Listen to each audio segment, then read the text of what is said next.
अगली कॉलर है हमारे साथ देहरादून से कावेरी जी, स्वागत है आपका। हेलो मैम, नमस्ते मैम। जी नमस्कार नमस्ते मैम। सर, कैसे हैं सर? बस देखिए, हाँ, आवाज़ आ रही है? आपकी आवाज़ आ रही है, आपका जी, स्वागत हो रहा है। Thank you.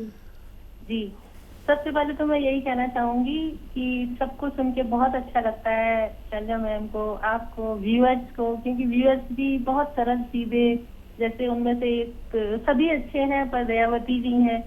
मतलब सभी लोग अपनी अपनी बात रखते हैं, बहुत अच्छा लगता है। इतने अलग अलग भाषाओं में, अलग अलग उसमें मीन्स अपने वे में बात करते हैं, सुन के बहुत तसल्ली, बहुत नॉलेज बढ़ती है व्यूअर्स को सुन के। हम तो उनमें से एक हैं, लेकिन मैं सुनती हूँ बहुत ध्यान से, बहुत अच्छा लगता है प्रोग्राम में। और मैं पहले भी फीडबैक देख चुकी हूँ, मेरी पूरी फैमिली को फायदा हो रहा है। मेरे हस्बैंड को नजला है और ये बवासीर थी पूरी, उसमें काफी फायदा है, 50% से ज्यादा फायदा है। पैरों में स्वेलिंग थी, वो तो चली गई। मेरे बेटे को नाक की ग्लैंड का ऑपरेशन बता दिया था, मैंने पहले भी बताया, वो भी बिल्कुल लगभग ठीक ही हो रहा है, 2 महीने से खा रहा है और सबको इतना फायदा हो रहा है। आई एम वेरी सरप्राइज कि 2-3 दिन पहले कुछ हुआ कि मेरा डॉग है, घर में लेब्रा पाला हुआ है ना, तो उसके चोट लग गई। मैंने पहले आपको एक बार सुना था कि कुत्ते की खांसी ठीक हो गई, तो वो डॉग लेब्रा पीछे रात को पता नहीं कैसे वो स्लिप हो गया, बारिश में क्या हुआ, बहुत तेज भागता है, बहुत एक्टिव है, और वो कहाँ गिर गया, क्या हुआ, उसके पीछे का हिस्सा उठ नहीं रहा था। अब मैं सुबह देख के उसको घबरा गई कि ये पैरालिसिस हो गया, उसे क्या हुआ, बहुत प्यार करती हूँ उसको, और सड़क भी देख के, तो वो हिल ही नहीं रहा था, पीछे थोड़ा थोड़ा हिला रहा था अपना पीछे का हिस्सा। मैंने उसको क्या किया, दूध में हल्दी दी और गोंद चिलगोजा डाल के उसको पिला दिया और उसको 2 बार दिया। अगले दिन उसको गोंद मोरिंगा दिया, दूध में हल्दी डाल के दी, और वो बिल्कुल चंगा हो गया है। वो तो सरप्राइज की, उसको डॉक्टर के पास नहीं ले गए और घर में ही वो ठीक हो गया। अब इतना तेज भागता है, कुछ मत पूछिए। मतलब 2 दिन उसको ठीक हो गया और एक दिन मोरिंगा भी दिया। मुझे समझ नहीं आ रहा मैं इसको क्या दूं, मुझे लग रहा है इसकी एनर्जी कुछ बूस्टअप होनी चाहिए, दिमाग चलाया, बस ये 2 चीजें दे दी। अब मुझे नहीं पता क्या देना था, but he is now all right. अब 2 मेरे क्वेश्चन भी हैं साथ में कि अगर प्यास कम लगती है, मुझे मुझे शुरू से ही बहुत कम लगती है, अब तो मैं ध्यान से पीती हूँ आप जैसे बताते हैं, तो एलोपैथिक जो मेडिसिन है मेरी बीपी के शुगर की एक गोली चपती है, तो क्या मैं जैसे जैतून का सिरका है या सिरका ही लेती हूँ लिक्विड में तो ज्यादा, उससे मैं ये गोलियां उसके साथ खा सकती हूँ क्या? सिंपल पानी पीना थोड़ा सा मुझे पता नहीं क्यों पिया नहीं जाता, चाय के साथ तो खा नहीं सकती, दूध में पीती नहीं। सेकंड क्वेश्चन है कि आप लाजवंती के साथ कई बार यूरिन बार बार जाने का जो नुस्खा है उसमें आप चिलगोजा का गोंद बताते हैं, 1-2 बार मैंने सुना है कि अलसी, लाजवंती और नमक जैतून भी आप बताते हैं, तो दोनों में क्या डिफरेंस है, या दोनों एक ही काम करेंगे, या किस कंडीशन में लाजवंती के साथ चिलगोजे का गोंद लेना चाहिए, किस कंडीशन में अलसी, लाजवंती और नमक जैतून लेना चाहिए बार बार यूरिन जाने के लिए? बस ये 2 क्वेश्चन है। थैंक यू वेरी मच, बहुत अच्छा लगता है आप लोगों को सुन के। मैं क्या दुआ दूं, मैं हमेशा दुआ करती हूँ दिल से, बस दुआ पहुंचनी चाहिए, कहने के लिए समय खराब होता है, इसलिए मैं क्षमा चाहूंगी। आप मेरे प्रश्नों का उत्तर दीजिए प्लीज। जी कहाँ से शुरू करूं? इतनी अच्छी बातचीत आपकी, बिल्कुल सजी हुई, एक एक लफ्ज़ जैसे टाँक दिया हो, जैसे वो जरदोजी का काम होता है ना, आप ऐसी बात करती हैं कि एक सादे दुपट्टे पे जब जरदोजी का काम होता है तो वो फिर वो इतना कीमती हो जाता है, ज़र्री हो जाता है। भगवान आपको सलामत रखे, खुश रखे, आबाद रखे। जी और कुछ ही लोग हैं जिनसे बातचीत करके बहुत अच्छा लगता है। और देखिए, जो लोग जानवरों को भी इतनी मोहब्बत करते हैं, वो कितने अजीब लोग होंगे। और मैं हाँ अक्सर कहता था कि डॉगी की या जानवरों की दवाई भी आदमियों की दवाई जैसी ही होती है, लेकिन उसकी पोटेंसी दुगनी होती है। तो आपने उसकी पोटेंसी देकर ज़्यादा, और ये अदा आपको भगवान ने बहुत पसंद की होगी कि ये कितनी मोहब्बत करती है जानवर से, और उसको दवा दी, तो ये दवा ने भी ठीक नहीं किया, आपकी मोहब्बत ने, आपकी अदा ने और भगवान ने उसको कबूल कर लिया होगा। आपको बहुत मुबारक, आपका डॉगी अच्छा हो गया। लेकिन इसमें मेरी दवा का कोई दखल नहीं, शायद आपकी मोहब्बत का दखल है। बहरहाल हम अपने जानवरों को ही दवाएं दे सकते हैं 2 गुनी क्वांटिटी में, अगर कभी देनी पड़े तो। और वो जो आपने सवाल किया है अलसी या उसमें क्या फ़र्क है, देखिए अलसी के साथ जब हम ये देते हैं गोंद चिलगोज़ा, तो जिनको किडनी में गंदगी ज़्यादा होती है जिसे क्रिएटिनाइन कहते हैं, तो उसके साथ दिया जाता है। और भी कई वजह से देते हैं, लेकिन मैं आसान वजह बता रहा हूँ कि ये किडनी के गंदगी को साफ़ करती है, खून को साफ़ करती है और उसको मजबूर करती है कि वो अपना काम अच्छा करे। और जिन लोगों को पेशाब बार बार आता है और बर्दाश्त नहीं होता, ज़रा सा भी आता है तो भागते हैं और कतरा निकल जाता है, ड्रॉप निकल जाता है, तो गोंद चिलगोज़ा उनको लाजवंती के साथ देते हैं। लेकिन यही सब ख़त्म नहीं है, और भी सैकड़ों बीमारियों में तरह तरह से देते हैं। और जैसा सवाल आता है मैं ऐसा जवाब दे देता हूँ, लेकिन इसका मतलब ये नहीं है कि इसमें एक ही रोग अच्छा होता है या एक ही रोग के लिए देते हैं। ये सैकड़ों रोगों के लिए है। आप तो आजमा चुके हैं और आप तो मेरी बराबर इल्म रखते हैं और आप मुझसे बहुत अच्छी बातचीत करते हैं। और शैलजा भी आपकी बातचीत को बहुत तारीफ़ करती है। चैनल पे तो इनको बनाए, तारीफ़ ना करे ज़्यादा आपकी, बस मैं ही करूं, लेकिन ये पीछे आपको बहुत पसंद करती है। बहुत धन्यवाद आपका हमारे साथ जुड़ने के लिए। जी हकीम साहब, ऐसे मैं भी कावेरी जी की बात में बहुत ज़्यादा खो गई थी, लेकिन सवाल एक और था, इनको प्यास कम लगती है और इनकी कोई दवाई चल रही है। मैं जी भी भूल गया था बाबा, आपकी बातों में सब खो जाते हैं। प्यास किसी को कम लगे तो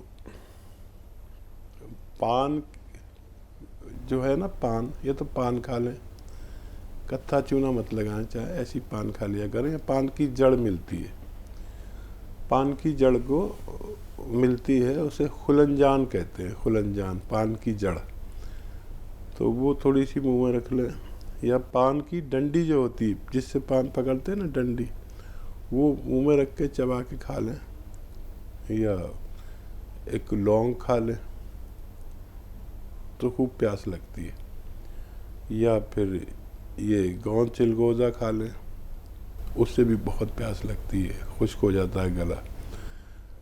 अपना पानी का जो मिकदार है वो अगर पूरी करें तो फिर हमारे जिस्म से वो पानी गुज़रता है हर जगह से और उसको बिल्कुल साफ़ सूफ कर देता है। फिर पेशाब के रास्ते वो पानी निकल जाता है। पानी 2.5-3 लीटर ज़रूर पिया करें। बहुत शुक्रिया हमारे साथ जुड़ने के लिए। जी सागर से हैं बबीता जी, स्वागत है आपका। जी नमस्ते मैम। जी नमस्ते भाई।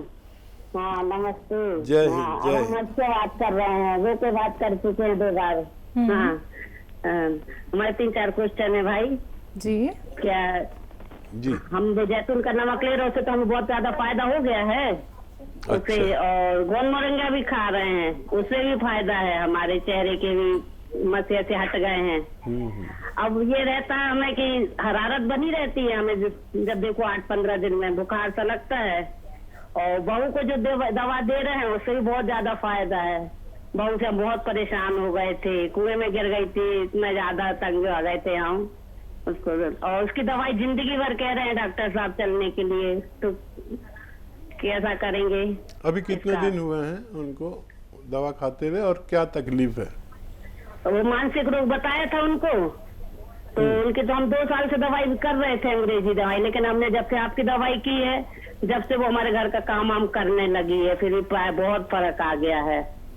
उसको पहले करंट भी लगते थे, उसको बहुत ज्यादा मानसिक हो गया था यहाँ, लेकिन अब तो ठीक है। और उन्हीं की लड़की है एक 8-10 साल की, तो वो लेटरिन रोक के रखती है, लेटरिन नहीं जाती है 4-4, 6-6 दिन। हाँ, और हमारे पास कलौंजी प्रास रखा हुआ है, उसका भी बता दीजिए आप क्या करेंगे। एक पी केयर रखा है, ठीक। और हमारे बालों के लिए बताइए, मतलब बाल तो अच्छे बढ़ गए हैं, फिर भी झड़े ना काले रहे बाल। छोटे छोटे 5 नाती नातन है, ये वायरल फैला है, क्या दे देंगे अच्छे रहे वो सब। और आप सबकी उम्र तो बताते हैं, हमारी उम्र बताइए ना आप आवाज से। आपकी उम्र 65 से 66 साल हो सकती है। बताइए कितनी उम्र है आपकी? सब लोग कम बता देते, आपने तो ज्यादा बता दी। कितनी ज्यादा, कितनी ज्यादा? 54 पार है, 55 में है, लेकिन सब लोग हमारी उम्र को देख के 40 साल कहते हैं। नहीं। अच्छा देखिए, देखूं अगर आपको तो पूरा अंदाजा हो सकता है। और औरतों में उम्र का बड़ा चक्कर होता है, जो ज़्यादा बताता है उसको अच्छा नहीं समझते, जो कम बताता है उसको बहुत प्रेम मिलता है। लेकिन मैं ये नहीं कर सकता। और 5 साल का या 10 साल का फ़र्क के लिए माफ़ी चाहता हूँ। वैसे ये आवाज़ का अंदाज़ा है, आवाज़ आपकी वो है तो आवाज़ का अंदाज़ा है, और वो गलत भी हो सकता है। माफ़ी चाहता हूँ, आपकी उम्र मैंने बहुत ज़्यादा बता दी, आप तो मुझसे भी छोटे हैं। बहरहाल जिसकी 8-10 साल की नाती पोते हों तो उसकी उम्र इतनी होनी चाहिए। अगर घर वाले जल्दी शादी कर दें तो ये होता है कि जल्दी बच्चे हो जाते हैं, फिर उनके बच्चे हो जाते हैं। वही संजीव कुमार की फिल्म शोले में जो कह रहा था कि मैं नाती पोते वाला हूँ, और ठाकुर साहब आप इतने तो उम्र के नहीं लगते, गांव में जल्दी शादी हो जाती है और फिर जल्दी बच्चे हो जाते हैं, तो वही हो जाता है। बहरहाल आपको बहुत मुबारक, आपके सबको फ़ायदा, बहू को फ़ायदा, बहू को दवाएं देते रहे। देखिए रिस्क नहीं ले सकते, और ये यूनानी यानी आयुर्वेदिक दवाएं अगर असली हैं तो नुकसान नहीं देती। काम भी करने लगी बच्ची, कुएं में गिर गई थी, और इसका मुझे बहुत ही प्रसन्नता हो रही है। और आपको भी फ़ायदा है, जब तक डॉक्टर कहें दवा लिया करें। और बस आप छोटे हैं तो क्या हुआ, आप हमारे लिए दुआ किया करिए और ये नुस्खे लोगों को पहुंचाया करिए। ये एक सेवा है जो जिसका कोई मोल नहीं है। इसका मोल आपको मिलेगा जब भगवान से जाके हम मिलेंगे। मौत तो सबको आनी है, चाहे आप छोटे हों या बड़े हों, मुझे भी आनी है। जब हम भगवान के पास जाएंगे तो जब हमारे पाप ज़्यादा होंगे और पुण्य कम होंगे, तो 2 पड़लों में इधर पाप रख दिए हमारे, इधर पुण्य रख दिए। अब पाप का पड़ला भारी हो गया, अब क्या करें, ये तो नरक में डालने वाले। तो फिर और देखेंगे, और तो कुछ पुण्य नहीं है और कुछ नेकियां तो नहीं है, तो वो पता चलेगा इस औरत ने या इस आदमी ने वो लोगों की सेवा भी की थी, उसके पुण्य मंगाओ। अब इसने लोगों की रोग ठीक किए थे, लोगों तक बात पहुंचाई थी, तो वो जब आएंगे पुण्य और इस पल्ले में रखेंगे तो पाप का पल्ला ऊपर उठ जाएगा और पुण्य का पल्ला नीचे गिर जाएगा। चलो इसको स्वर्ग में डाल दो। तो ऐसे काम ज़रूरी है हर शख्स के लिए। आप भी किया करिए, मुझे भी करने हैं, सबको लोगों तक फ़ायदा पहुंचाना है। जैसे भगवान ने आपको तकलीफ़ से निजात दी, आप दूसरों को निजात दीजिए। भगवान आपको आसमान पे जब हम उसके पास सामने हाथ जोड़ के पेश होंगे, हम सब गुनाहगार लोग हैं, तब ये पुण्य बड़े काम आएंगे। जी, सवाल हकीम साहब, 8 साल का बच्चा है जो इमोशन को रोक के रखता है, जब वो एक चुटकी नमक ज़ैतून 1 लीटर पानी में मिला दें और इस पानी को मीठा कर दें जैसा वो पसंद करता हो, जो जिस तरह का शरबत वो पसंद करता हो वैसा शरबत बना दें, और इसको कहें कि ये पूरे दिन पीता रहे, सुबह से शाम तक में ये ख़त्म कर लिया करे। उसका पेट का निज़ाम ही अच्छा हो जाए, सिस्टम अच्छा हो जाएगा। आपके पास नमक ज़ैतून है, असली ज़रूर दें, तो तो धीरे धीरे उसकी ये परेशानी अच्छी हो सकती है। जी, अपने छोटे छोटे बच्चों के लिए इन्होंने ये भी जाना है कि बाल काले हमेशा कैसे रहें और सेहत कैसे बनी छोटे रहे। बच्चों के तो बाल काले ही होते हैं। इन्होंने अपने बालों के लिए कहा था, बाल तो आपके उगने लगे हैं, थोड़ा स्पीड नहीं आती इस उम्र में, तो कुछ दिन और ये नुस्खा आप लें जो ले रहे हैं बालों के लिए, गौन मोरिंगा, और बस खुश रहा करें। हमारी गलतियों को माफ़ी के साथ बहुत धन्यवाद आपका।